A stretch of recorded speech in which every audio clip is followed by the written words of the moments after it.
The Esports World Cup for StarCraft 2 is happening in just a few days. August 14th, Thursday, is when the tournament's going to start, and by Sunday, we will know who our champion is. If you don't already know that this is happening, I do have another video where I describe what the heck it is and how everyone got there, but for this video, I'm going to try and entice you all to watch all of the StarCraft 2 EWC with these 5 reasons, plus a few more, because there's a lot of reasons, but the top 5 are going to be coming at you right now. So the first reason to watch is going to be one of the most talked about reasons, which is, of course, the prize pool. It is the biggest prize pool in StarCraft 2's history at $1 million. First place is going to get $400,000, so it's a lot of cash. Just getting into the tournament has already given all of these players $15,000, probably providing they show up, which I'm sure they will. So that's a lot of money on the line, and whether or not you agree with it should or shouldn't, it is a fact that these big prize pool do draw some eyes because everyone wants to see something called, hey, biggest prize pool in StarCraft 2's history.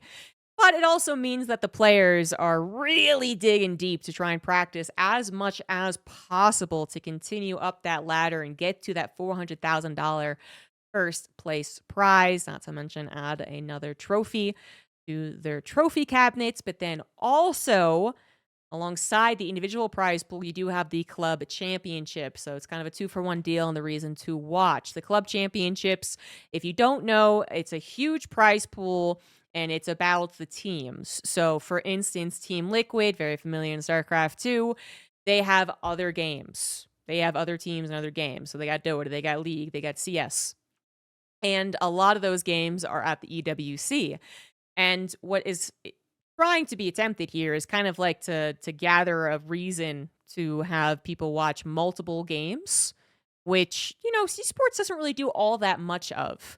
So in this way, by putting some money to the teams, you not only watch Team Liquid's climb at EWC because you're a StarCraft 2 fan, you might also be tempted to see how Team Liquid is doing in Dota or in League or wherever else they're able to get points.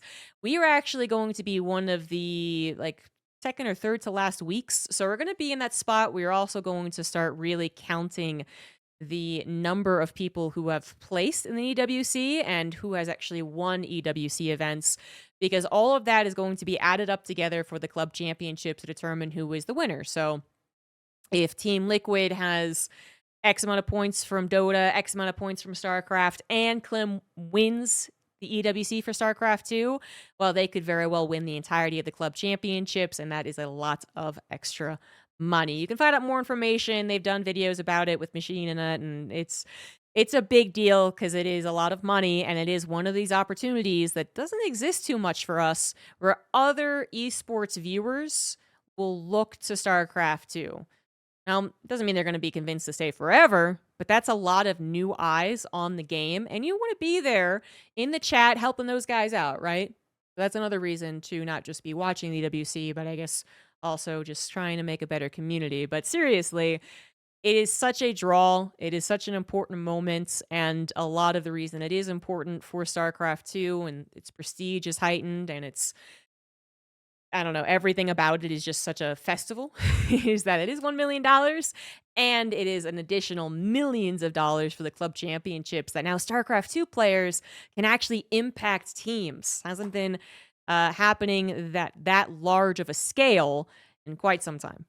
The second reason to watch is finding out how Serral is performing. It's more in question every next tournament that he plays in because he is further into his military training rather than full-time StarCraft 2. So far, his military training does not seem to affect him negatively. He was in the military when he won Dallas 4-0 over Maru, so it seems okay, but that was 3 or 4 months ago, and maybe lack of practice is starting to hurt him. We don't know.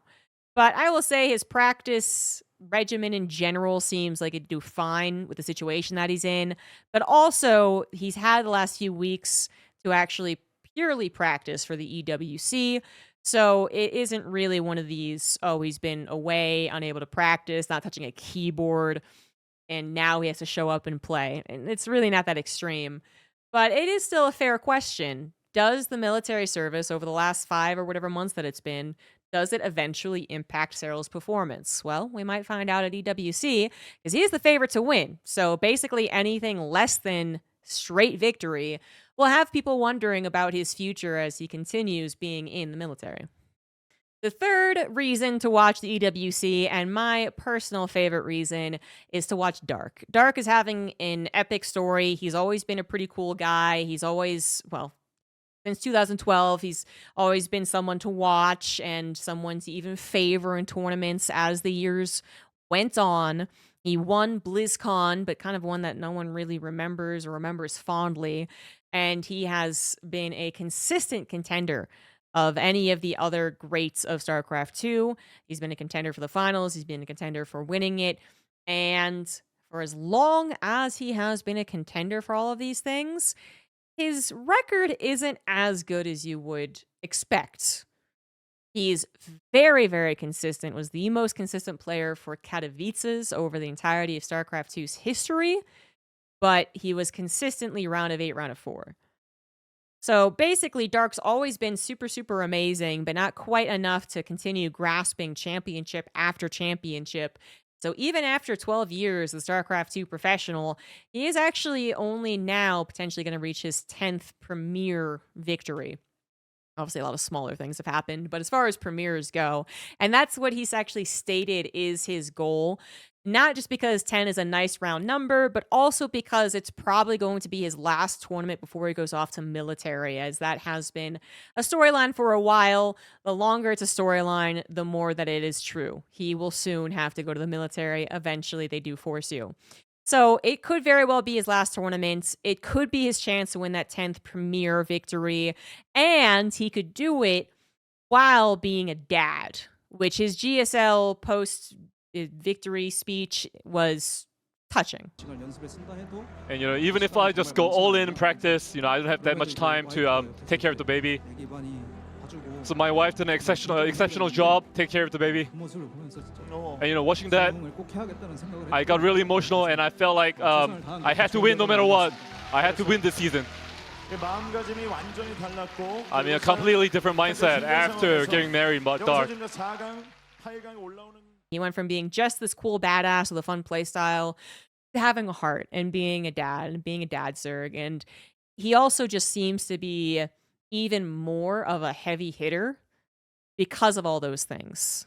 It's like he hasn't quite sharpened up some of those like supply blocks and whatnot, but it doesn't matter because it feels like his left hook has gotten even stronger. So personally, I'm very excited. It would also be a chance to win a World Cup, a World Championship, I think under better circumstances. He won the 2019 BlizzCon, but it was his EVZ finals, which already gets people kind of meh.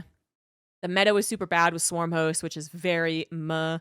It was kind of a down period because we had no idea what was happening for 2020 as far as StarCraft 2 went. So it was also like oh, great, but okay. And then they forgot to include his victory in the post-video BlizzCon video thing. It was just didn't feel like it was really it, And if he won this one, it would really be it. I can't tell. I'm kind of hoping that he wins. And the fourth point is going to be that it could very well be the last StarCraft 2 tournament in a premier setting, in a league setting, as part of the ESL Pro Tour type situation here. There will always be smaller tournaments. There will always be even mid-sized tournaments. And there might even be some pretty large ones thanks to, for instance, the Chinese scene. But without the without ESL giving us the EVT, there wouldn't be a lot of that prestigious StarCraft. There would be less avenues to be full-time. And honestly, right now, full-time is still not a lot of money for a lot of these pros, unless they are top 8 consistently. So, not to get too bummer here, but it is pretty important to get in here and watch, because it could be the last time you're seeing such a high-quality broadcast with high-quality players. And maybe you're not going to get another prize pool like that. We have no idea what's going to happen for next year's EWC. And then straight up, I mean, one view doesn't count. One vote doesn't count, right? But seriously, watch the EWC. It's I can't beg you on behalf of the lifespan of StarCraft 2, because that's just not how that works. But I can say, if you're like, maybe I'll get around to it, maybe make a little more of an effort to get around to it. Make sure that you know when your favorite player is going to play and actually check in because the numbers of this stream and how excited and positive people are about it could actually impact decisions around StarCraft 2 in the future. I'm not saying anything factual. I don't actually know anything. It just is absolutely the feeling that a lot of people are getting right now because we have absolutely no idea what's going to happen next year. A lot of it could very well hinge on how well StarCraft 2 EWC is. And the fifth reason to watch the EWC is a trick. I tricked you all. I'm going to include it as the fifth reason being a bunch of other reasons.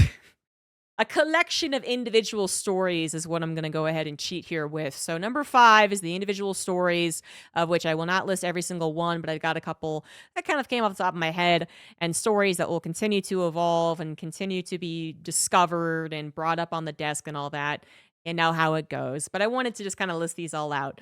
So let's see here. Oliveira's new Terran versus Zerg. He talked about how he defeated Serral in Dallas and then also had some criticism to Maru's TVZ.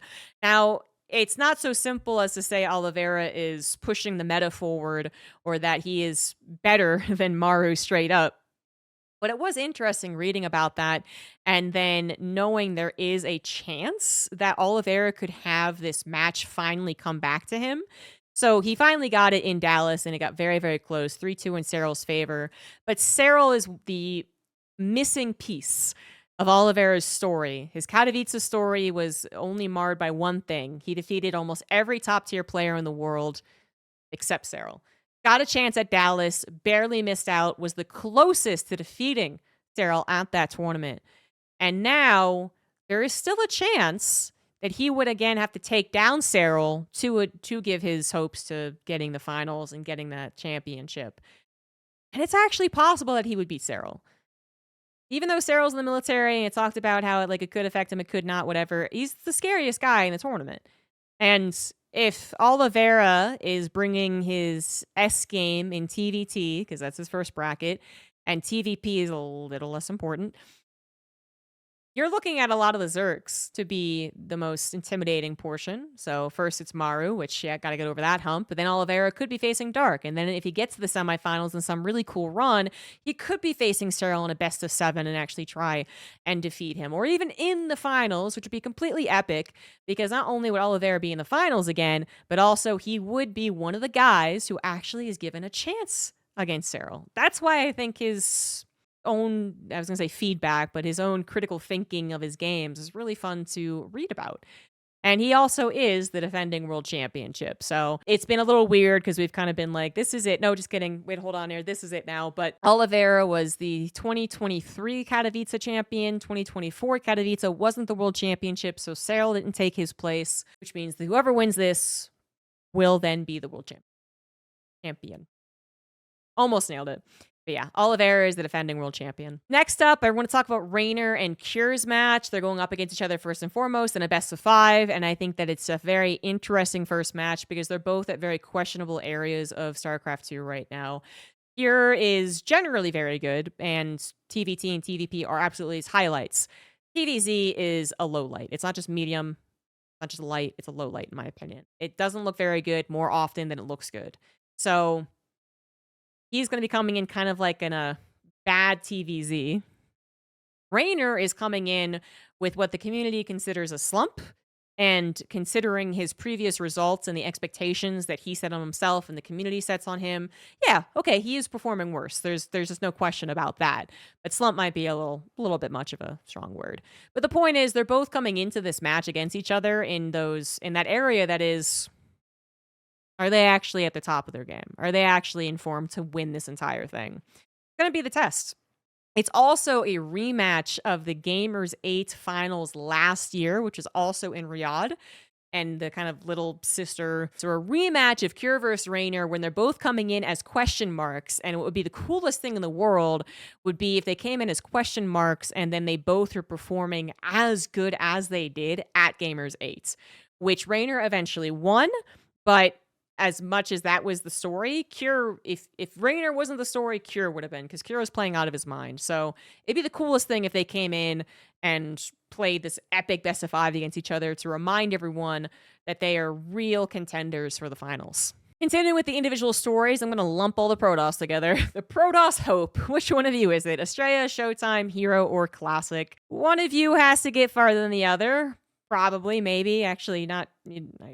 Maybe not, but hopefully one of them makes it at least into the semifinals. It is not looking good for their chances through the brackets immediately into the top 4, but there is a chance for the Protoss in that second match, as well as maybe the knockout bracket. I want to believe. We all want to believe. And I think right now the meta does seem fine. It seems better than it was before. Let's all just pray. Protoss Hope. That's the story. All the Protosses hope. It's going to be either dashed or fulfilled here. Another story for this Esports World Cup is going to be if Serral and Maru do face each other again. It could be a triple bop. Now, I know Maru fans out there are getting really offended right now, but let's be real. So far, it says that Serral will bop Maru. History has not been kind. Most recent history has not been kind to Maru, but their entire history is actually not kind to Maru. There was not actually a point in which Maru was ever favored versus Serral. I feel like kind of got lost in the conversation because then it became so obvious when he was 4-0'd and then 4-0'd again.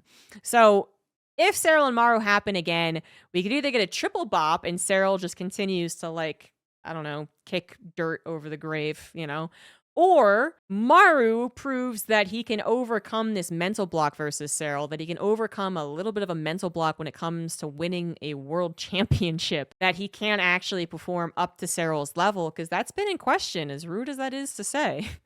That has been in question. And I think as funny to not Maru, but as funny as it could be if Serral did just like 4-0, 4-0, 5-0, I think we all do still prefer Serral, Maru being just really epic games. Basically, watch EWC to see if they match up against each other, which might happen. Very possible with them being favorites of the tournament to eventually get to that semifinals. And whether it's going to be really epic or bad, I'm curious. I'd watch for that. And the last one I got of my 5 reasons, but more like 5 A, B, C, D, E, is that if Maru doesn't get bopped, there is a chance for Maru to get that first world championship title, which you figure he would already have with how long he's been good, but it has always eluded his grasp. That would actually also be a pretty cool story. And there's also a bunch of other ones that I could go over, but gotta save it for the cast, right? Gotta save it for the desk. So hopefully you enjoyed my 5+ reasons to watch EWC. Let me know which one you're most interested in. I think it's gonna be a lot of very close games. I think they're gonna push each other to the limits, and it could create some upsets. I think we're gonna see as good of games as we saw in the qualifiers for EWC, which were all pretty much very good, or even last year's Gamers 8, which had a lot of good games and even some new meta developments. All of that is possible here at EWC. Make sure to tune in, guys. Make sure to remind everyone how much you love StarCraft 2, and I will see you guys in chat. Bye-bye.